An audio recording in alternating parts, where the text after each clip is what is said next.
नीता नगरी is sponsored by खाता book. Business हुआ इजी। मीटिंग के साथ इनकी कटिंग चाय चलती रही क्योंकि उस्मान भाई की डेयरी चलती रही। लॉकडाउन में जिंदगी चली क्योंकि लोकल दुकानें चली। खाता बुक की ओर से इन सभी लोकल दुकानदारों को दिल से सलाम।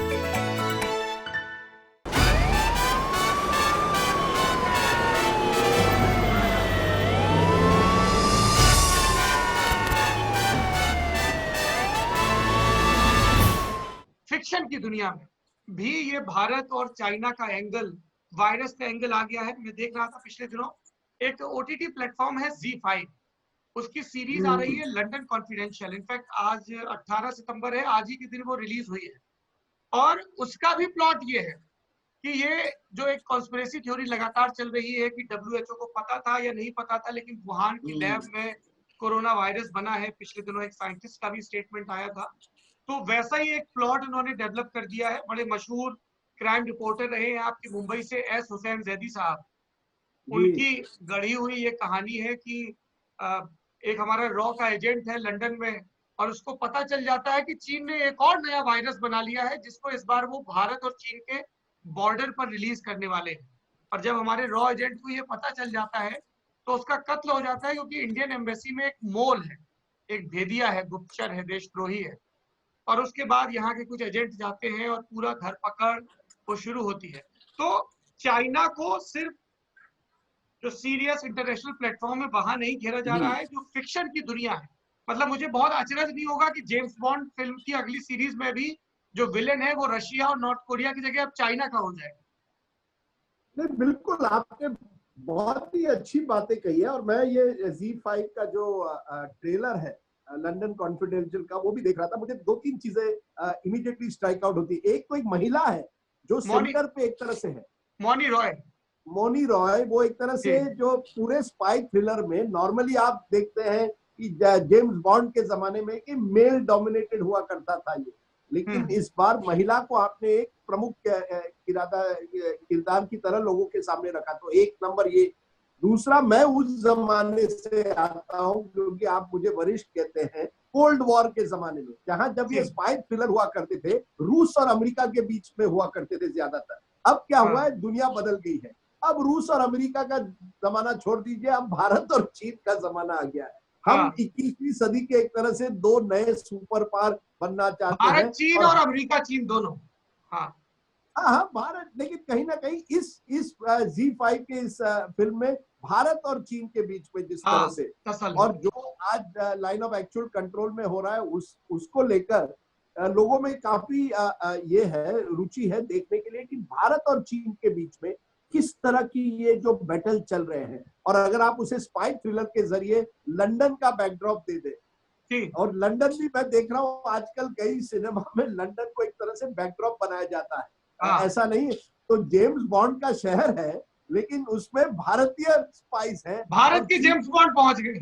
बिल्कुल यही तो है कि मुझे लगता है हम बिल्कुल एक ग्लोबलाइज्ड वर्ल्ड में रह रहे हैं। ये ग्लोबलाइजेशन का एक प्रतीक है कि ओटीटी प्लेटफॉर्म पर। आप तो जानते होंगे एस हुसैन जैदी को, मतलब मैंने तो उनकी लिखी किताबें पढ़ी हैं, Byculla to Bangkok, Dongri to Dubai, इस तरह की जो लंबी एक, अभी उनकी बैच ऑफ 83 आई है। देखिए, एस हुसैन जैदी, मुझे लगता है जब मैं बंबई में पत्रकार था, वो उसके कुछ सालों बाद आए, 90s में ही। मैं लेट 80s में शुरुआत की थी, लेकिन वो एक जमाना था 90s का जिसमें क्राइम बहुत बड़ी चीज हुआ करती थी, खास करके मुंबई के रिपोर्टिंग में, क्योंकि अंडरवर्ल्ड गैंग्स का प्रभाव बहुत था मुंबई।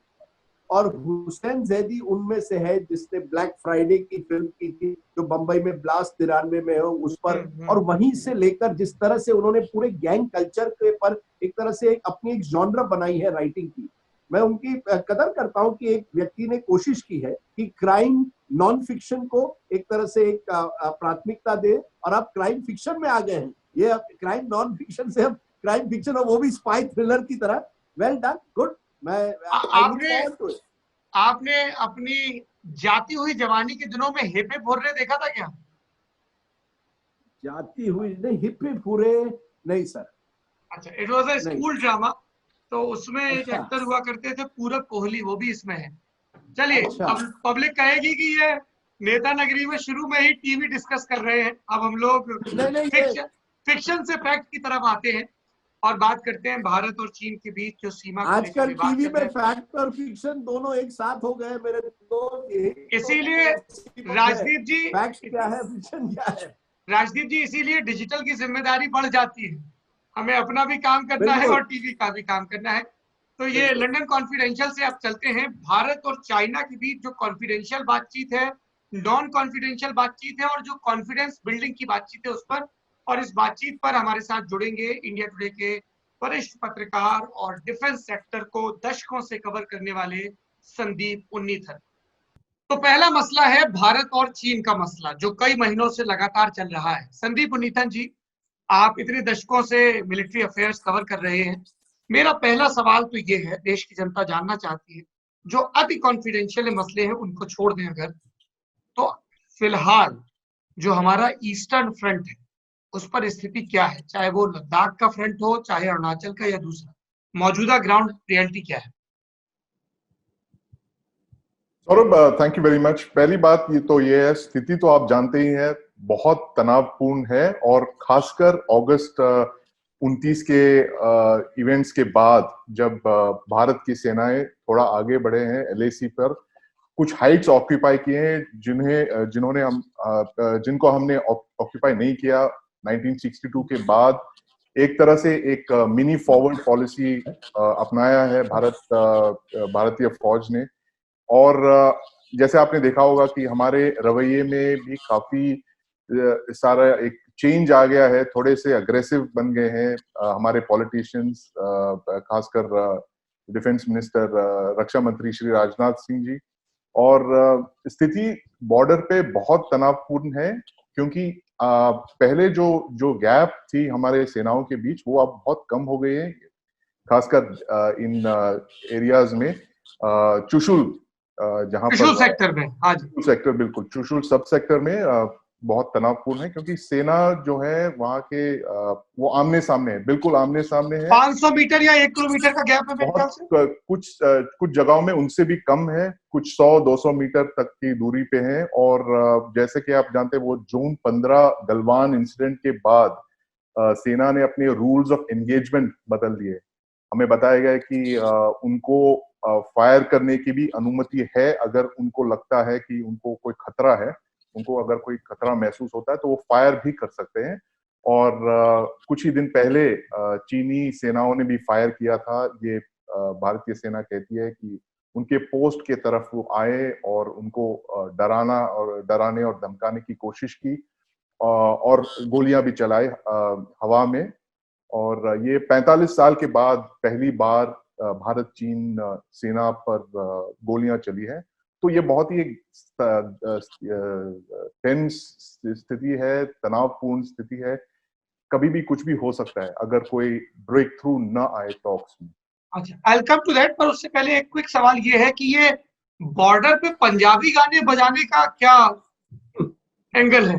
तो ये बहुत ही एक पुराना एक स्ट्रैटेजी है सौरभ। ये तो वर्ल्ड वॉर 2 से भी पहले, जब से रेडियोज आए हैं, लाउड स्पीकर आए हैं, तो प्रोपेगेंडा के तौर पे इनको यूज किया जाता है। बैटलफील्ड पे गाना बजाना, लोगों को डीमोटिवेट करने की कोशिश की जाती है। आपने सुना होगा कुछ 30 साल पहले एक पनामा के डिक्टेटर थे, नोरिएगा, मनुअल नोरिएगा। वो छुप के एक बाहरी, अपनी पनामा में जब यूएस फोर्सेस ने इन्वेड किया था, तो वो छुप गए थे एक दूसरे देश के एक एम्बेसी में। तो दिन रात फिर अमेरिकन ने इस तरह के लाउड स्पीकर लगाए वहां पर, और वो गाना प्ले करते रहे, उनकी मतलब साइकोलॉजिकली डीमोटिवेट करने की कोशिश की। तो ये हमने आज तक नहीं किया, लेकिन पहले 1962 में भी चीन ये करती आई है। तो एक स्टैंडर्ड ऑपरेटिंग प्रोसीजर है, जिसको कहते हैं बैटलफील्ड पे साइकोलॉजिकल वॉरफेयर के तौर पे इसको यूज किया जाता है। अच्छा, राजदीप जी, संसद में बयान होते हैं, कई लोगों ने कहा कि बयानों में गतिरोध है। कभी कहा जा रहा है कि 1 भी इंच भूमि नहीं दी गई, कोई भी घुसपैठ नहीं हुई। कभी कहा गया कि लगातार एंगेजमेंट चल रहा है। फिर ऑक्यूपाई, घुसपैठ, इन्फिल्ट्रेशन, एलएसी, एलओसी, ये सब समझाया जाने लगा। ये पॉलिटिकल कम्युनिकेशन जो है वो, क्या आपको लगता है एक सिंगल लाइन में है या उसमें भी कुछ कंफ्यूजन है?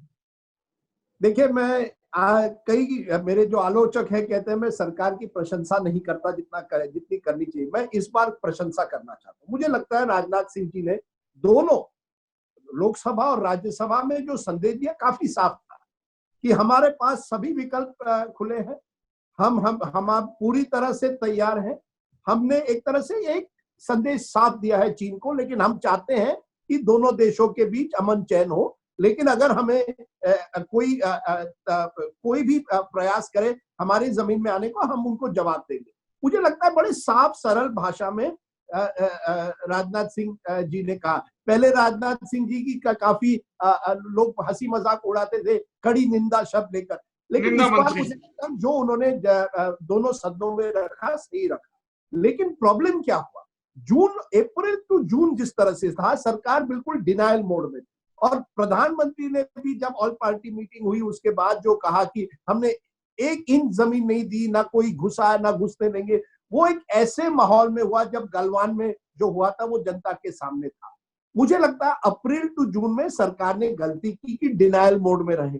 लेकिन मुझे अच्छा लगता है कि विपक्ष के टोकने के बाद, खासकर की कांग्रेस और राहुल गांधी के टोकने के बाद, उसके बावजूद सरकार ने ऐसा कोई कदम नहीं उठाया है, हालांकि जिससे ये लगे कि पूरी तरह से हम जंग की ओर बढ़ रहे हैं। अगस्त 29-30 को भी जो हुआ वो एक ऑपरेशनल डिटेल है, वो राजनाथ सिंह जी पार्लियामेंट के सामने नहीं रख सकते और विपक्ष को भी ये जानना पड़ेगा। मुझे लगता है ये एक ऐसा मुद्दा है जो इस समय संसद में बहस से कोई फायदा नहीं होगा। तो मुझे लगता है सरकार ने जो नीति आगे बढ़ाई है कि हम संसद में नीड टू नो बेसिस में जितनी जानकारी देनी है उतनी आपको देंगे, बाकी अगर आप चाहें तो आप राजनाथ सिंह जी से मिल सकते हैं। और कल वेंकैया नायडू जी ने भी ये कहा कि राजनाथ सिंह जी को वरिष्ठ नेताओं से मिलकर उनको वो जानकारी दे सकते हैं, लेकिन हम ये सार्वजनिक नहीं कर सकते। दूसरी तरफ मुझे लगता है कि आपने अपने आर्मी कमांडर को एक तरह से एक डायरेक्शन क्लियर दिया है, तो सरकार की रणनीति जो है वो विपक्ष नहीं डिसाइड कर सकता। सिक्योरिटी के मुद्दों पर आप विपक्ष को, तो आप कह रहे हैं क्या मिक्स सिग्नल आ रहे हैं पॉलिटिकल कम्युनिकेशन के? हाँ, क्योंकि जून के महीने में मुझे लगता है जो प्रधानमंत्री ने कहा उससे कुछ ना कुछ मुझे लगता है सरकार को बैकफुट पर जाना पड़ा, क्योंकि असलियत कुछ और थी और आप कुछ और कह रहे थे। और मैं आपसे और खास करके संदीप से पूछ रहा था, जो बड़ा सवाल उठ रहा है कि ये जो देपसांग प्लेटो है 1000 किलोमीटर का, वहां क्या हो रहा है, उस पर क्यों इतनी चुप्पी साधी जा रही है? क्या कहीं हमें यह भी साफ करना चाहिए कि वहां हकीकत क्या है और कितना जनता के सामने रखना चाहिए? ये एक सवाल मेरा है। संदीप, मैं आपसे ये जानना चाहता हूँ, हम लोग ये पढ़ते रहते हैं कि कोर कमांडर लेवल की मीटिंग हुई, ये किस तरह की मीटिंग होती है जो 2 घंटे 4 घंटे 6 घंटे चलती है इसमें, और इन लोगों को कितनी अथॉरिटी होती है? कि क्योंकि बात तो फिर भारत के मामले में कहें तो एक सिविलियन एडमिनिस्ट्रेशन है उसके पास आती है। चाइना का क्या सिस्टम है, थोड़ा सा हमारे दर्शकों को अगर आप वो मैकेनिज्म बता सकें बातचीत के। सौरभ, ये जो ये मिलिट्री टू मिलिट्री कम्युनिकेशन या टॉक्स जो चलते हैं कोर कमांडर लेवल पे, डिवीजन कमांडर लेवल पे और ब्रिगेड कमांडर लेवल पे भी चलते हैं, और ये चुशुल में ही होते हैं। वहां पे एक मीटिंग प्लेस है, चुशुल मोल्डो उसको कहा जाता है इस मीटिंग स्पॉट को, और एक बॉर्डर मीटिंग पोस्ट है ये। और सारे जो टेंशन है ज्यादातर यहीं से सॉल्व किए जाते हैं। हमारे पहले भी हुए हैं काफी सारे इंसिडेंट्स, जैसे देपसांग में भी इंकर्जन्स थे, चुमार में, इस सारे जो इंकर्जन्स के मीटिंग ग्राउंड्स, इसकी जो मीडिएशन सब होती है, मिलिट्री टू मिलिट्री टॉक्स यहीं पे करते हैं। और कोर कमांडर लेवल है, इट्स जैसे कि नॉर्मल डिप्लोमेटिक कॉन्वर्सेशन होते हैं। टेबल है, एक टेबल है, टेबल के दोनों तरफ लोग बैठते हैं, मिलिट्री डेलीगेशंस, और अपने वो पॉइंट्स रखते हैं और डिबेट चलते रहते हैं काफी देर तक। और इस साल वैसे हमने देखा, क्योंकि मामला इतना उलझा हुआ है, पहली बार चीन ने इतने सारे जगहों पे इंकर्जन्स किए, काफी कॉम्प्लिकेटेड सिचुएशन है। और जहां तक कि हमें बताया जाता है कि हमारे मिलिट्री ऑफिसर्स हमें बताते हैं कि चीन किसी तरह से स्टॉल कर रही है टॉक्स को, उसको प्रोलॉन्ग करते जा रही है, डिले करते जा रहे हैं। उनको ऐसा है कि उनको लगता है कि उनको अथॉरिटी नहीं दिया जा रहा है नेगोशिएट करने के लिए, और किसी वजह से वो जैसे स्टॉलिंग टैक्टिक्स यूज कर रहे हैं, खास करके पंगोंग सो एरिया को लेकर वो वापस जाने की बात नहीं कर रहे हैं। वो अड़े हैं कि हम फिंगर फोर्स के पीछे नहीं हटेंगे, यहीं बैठे रहेंगे। तो इसी वजह से काफी दिन तक ये सारे जो आप जैसे जानते हैं 12 राउंड्स ऑफ टॉक्स हुए हैं, और हर राउंड जो है खासकर मिलिट्री राउंड जो है 8-8, 9-9, 10, 12 घंटे तक चले हैं टॉक्स। तो ये हमें इस चीज से ये साफ बताती है कि कितनी कॉम्प्लिकेटेड मामला है ये इस बार की जो है। हमारे जो लोग हैं वो ये कह रहे हैं, जैसे मैंने कहा कि वो चाइनीज साइड से उनकी जो अथॉरिटी है बहुत कम है, वो डायरेक्ट लाइन ऑफ कम्युनिकेशन रखते हैं ऊपर तक। सेंट्रल मिलिट्री कमीशन जो है, जो ओवरऑल जिसके अंडर पीपल्स लिबरेशन आर्मी आती है। जैसे आप जानते हैं चाइना में की जो स्ट्रक्चर है और इंडिया की स्ट्रक्चर बहुत अलग है। हमारी जो आर्मी है वो इंडियन आर्मी है, इंडिया की आर्मी है, लेकिन पीएलए जो है ये पार्टी की आर्मी है, कम्युनिस्ट पार्टी की आर्मी है। और जो चाइना की आर्मी है, अगर आप ठीक से देखोगे तो वो ताइवान में बैठी है, जो उनको डिफीट करके वहां भेजे गए 1949 में। वो Chinese army, Chinese nationalist army Taiwan में है, लेकिन ये आर्मी जिससे हम बातचीत कर रहे हैं वो चाइनीज कम्युनिस्ट पार्टी की आर्मी है। तो बहुत अंतर है दोनों आर्मीज में, खासकर की पॉलिटिकल कंट्रोल बहुत ज्यादा है इसमें। हर डिवीजन में, हर चाइनीज यूनिट में कॉमिसार जो है वो पुरानी पॉलिटिकल स्ट्रक्चर जो है सोवियत यूनियन की तरह, बिल्कुल उसी तरह ये पॉलिटिकल और मिलिट्री उनकी बहुत तालमेल है उनमें। हमारे यहाँ पर ज्यादातर जैसे प्रधानमंत्री ने कहा कि हमने सेना को पूरी छूट दे दी है इस बारे में, इसको आप डिसाइड कर सकते हैं, आप टॉक्स कीजिए या कुछ स्ट्रैटेजी बना दीजिए, बस पॉलिटिकल क्लियरेंस हमसे लीजिए। इस तरह की छूट चाइनीज आर्मी को नहीं है। जो भी वो करते हैं वो सीधा बेजिंग से उसको संदेश आते हैं। ये तिब्बत और सिंजियांग जो जैसे वेस्टर्न थिएटर कमांड के अंदर आते हैं, और ये सारे जो है शी जिनपिंग जो चाइनीज प्रेसिडेंट है उनके निगरानी में रहते हैं। और जैसे आप जानते हैं शी जिनपिंग शायद चाइनीज माओ सेदोंग के बाद सबसे शक्तिशाली चाइनीज लीडर हैं, जो न सिर्फ चाइनीज प्रेसिडेंट है और पार्टी के अध्यक्ष है, और सेंट्रल मिलिट्री कमीशन के इंचार्ज भी हैं। और शायद ये चाइनीज हिस्ट्री में पहली बार है कि आपने एक इतने पावरफुल आर्मी, एक पावरफुल हेड ऑफ स्टेट को मिलिट्री यूनिफॉर्म में देखा है।